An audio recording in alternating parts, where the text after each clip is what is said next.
Thanks for joining us for tonight's webinar on feeding the ewe flock. So this is the second webinar in our sheep feeding webinar series. So for those of you who weren't around for the first webinar, my name is Katie Traje and I'm the ruminant livestock specialist with Perennia Food and Agriculture. So for tonight, I'm going to start off just with a quick refresher from last session. So some take-home points that I wanted to leave you with from the last webinar is that we should be feeding for the stage of production that our animals are in, that we should be using grain and other supplements in order to meet the shortcomings that are in our forage.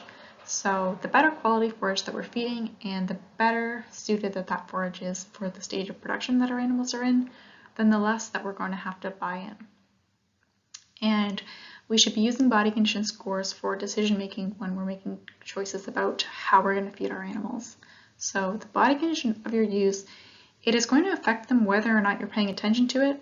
It doesn't cost anything to do it, so it's a good practice to get into and a good tool that you can use for making informed decisions.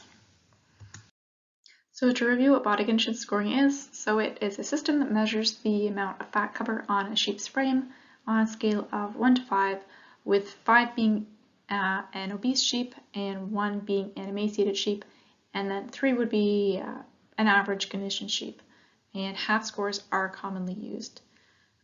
So most sheep would have a body condition score somewhere in between the 2 to 4 range. We really don't want them on either ends of the spectrum. It's not healthy and it's not going to be efficient.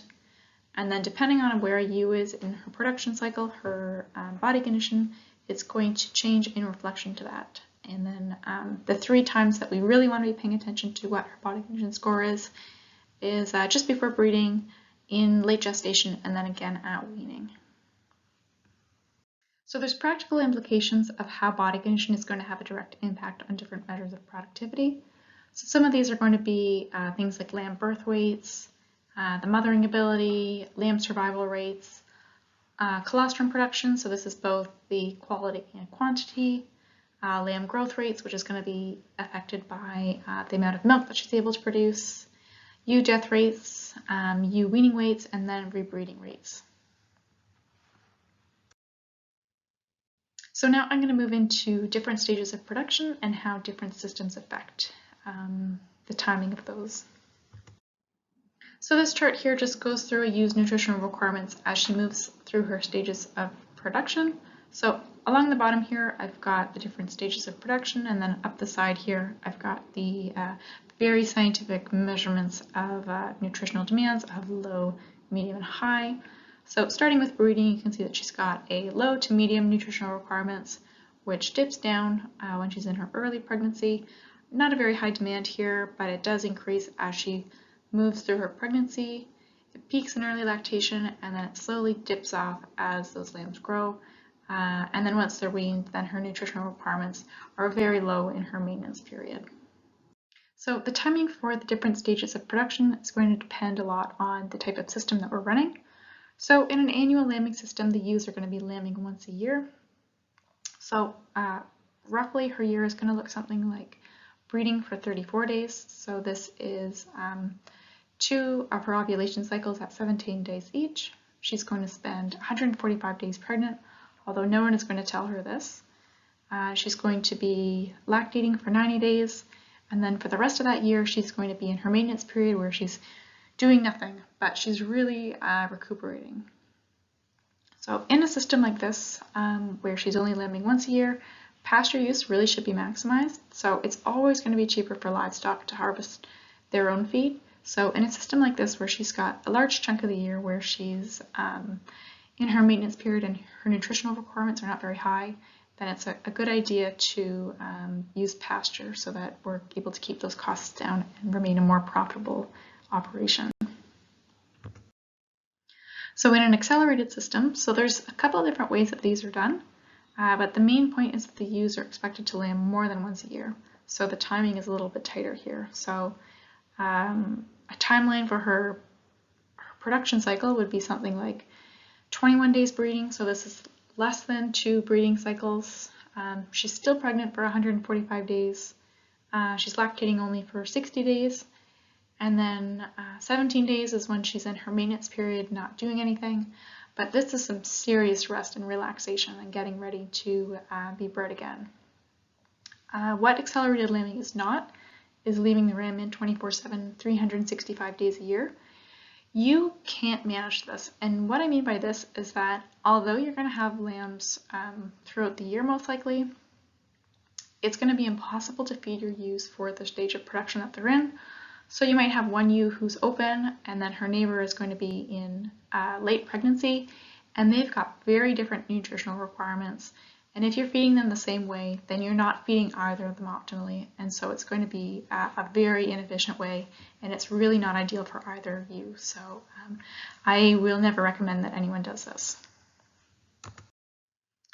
And then another point that I want to make is that in an accelerated program, you really don't have very much time to get a ewe back into a good body condition if she loses a little bit of weight. She's around weaning time. So the easiest and most economical thing to do is just to make sure that she's not going to lose that weight in the first place. So if you think about if you're driving a car along at highway speeds, and then if you have to brake really suddenly and then you try to get back up to highway speeds, it's going to use a lot more gas than if you were just cruising along at highway speeds the entire time. So it's the same thing with our sheep. So if we can just keep them cruising along, it's going to be more cost effective in the long run, and it's going to be easier on her. So a ewe is usually going to eat around 3% of her body weight in dry matter per day. So dry matter is what's going to be left in a feed after all the water has been removed from it. So this is something that's done when feed is submitted to the lab for sampling. So hay is usually around 85% dry matter. Silage is a lot more variable. It's usually in between 30 to 60% dry matter. So depending on how wet that feed is, it's going to look different. So a ewe that's around 150 pounds, I would expect her to eat around 4.5 pounds of dry matter per day. So if she's eating hay, then that's going to look something an awful lot like 5 pounds of hay per day. But if I'm feeding her a really wet silage that's closer to 30%, then because there's so much water in that feed, and I'm going to be feeding her much more just because there's less dry matter. So it might seem like I'm feeding her way more, but I'm actually not. So now I'm just going to go into some greater detail about feeding for the different production stages, starting with the maintenance period. So again, the duration of this period is going to last from between a few days to a few months, depending on the sort of system that we're running. So the goals that we have are going to depend on that system. So maybe we have an annual lambing system, and it's okay if our ewes lose a little bit of condition. So we've got a lot of time for them to lose that, but then slowly gain that back, and that's not going to negatively impact us. Whereas if we have an accelerated lambing system, we really don't have that time for our sheep to lose and then gain. So it's better to feed her a bit better and just maintain that condition. But regardless of the system that we're running, this period definitely should be forage-based, so the requirements for both protein and energy are low, and a good target body condition score would be 2.5 to 3. 2 is not too bad depending on how much time we have to turn things around. So these numbers here are from the National Research Council. So this is the protein and energy that a ewe who weighs 150 pounds requires.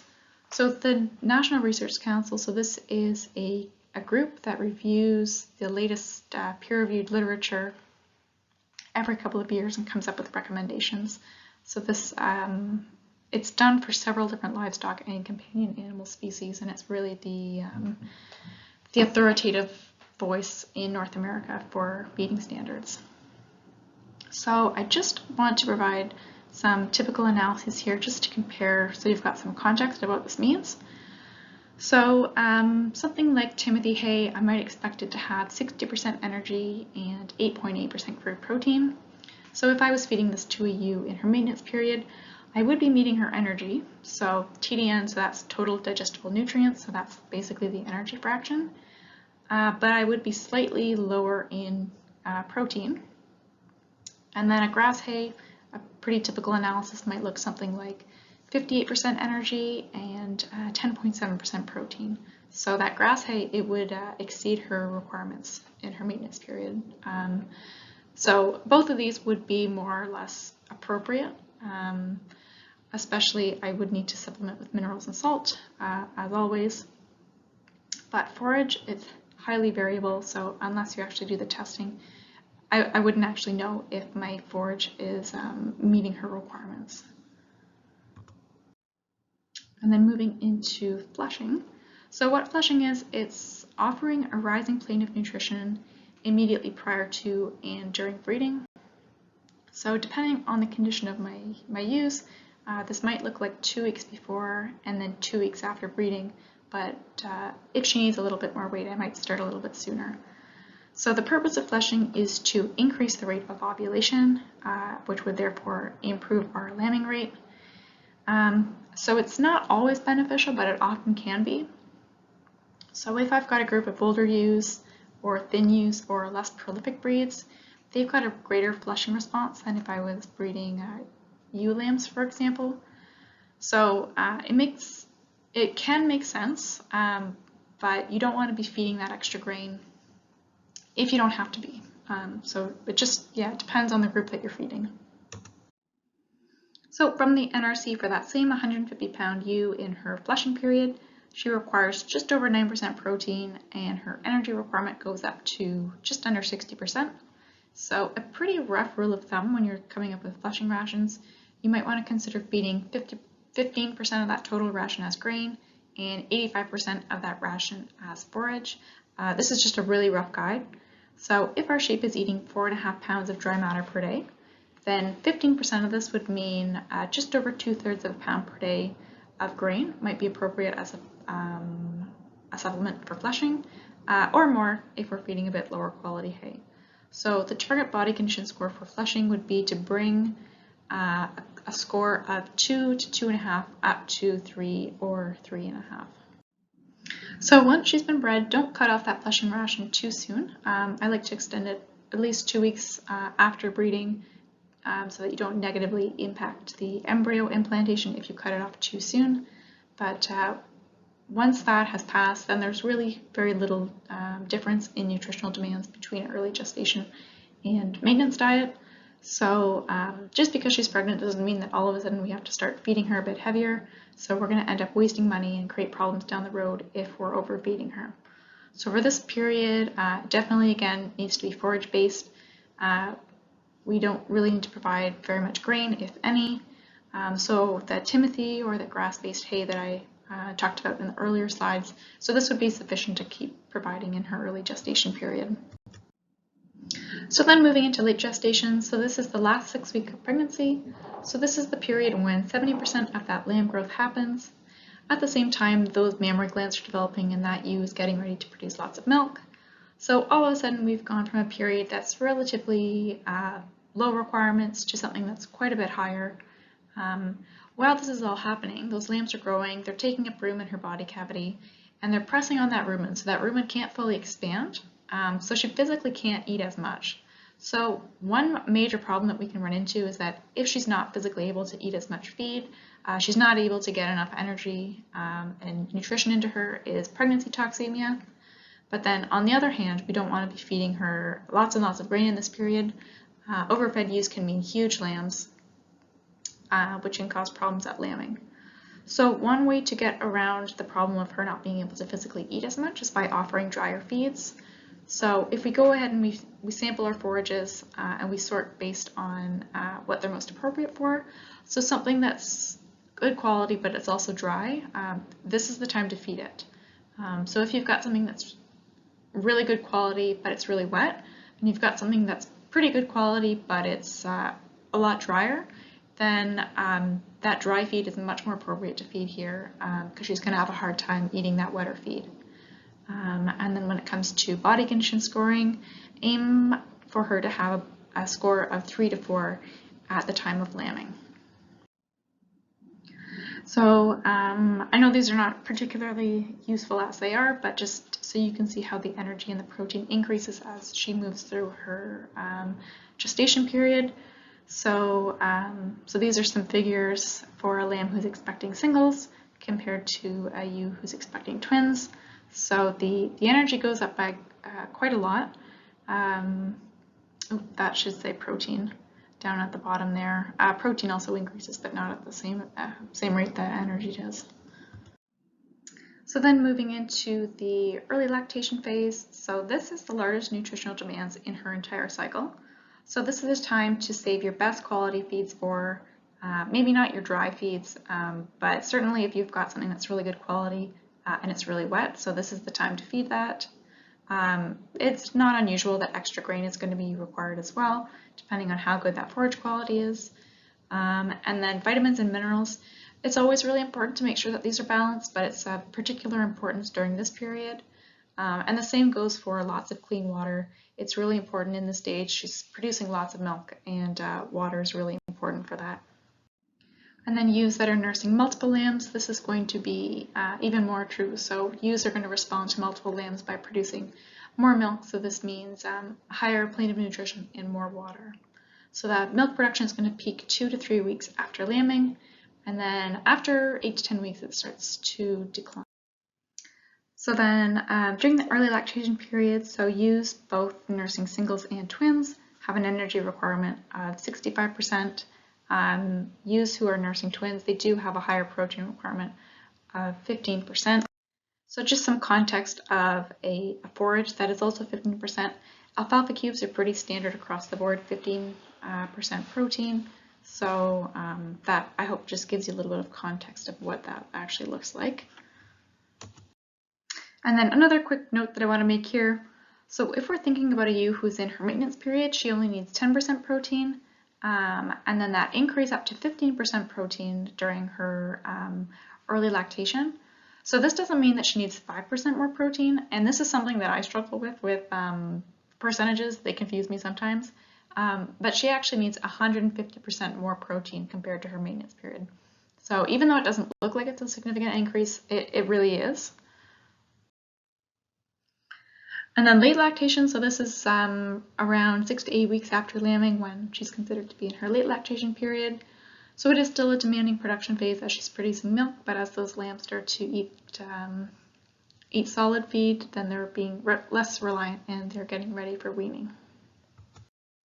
So then as we are preparing our ewes for weaning, one thing that we want to keep in mind is that we want to reduce the risk of mastitis. So one way that we can do this in advance of weaning is by discouraging milk production. So if we offer something that's pretty low quality forage, so this is going to discourage that milk from being produced, and so that's going to help to dry her up. So this is something that you can feed a few weeks before and then again after weaning. I do want to caution here, don't withhold water. Sometimes I see that, but that's not good advice. Never withhold water from your livestock.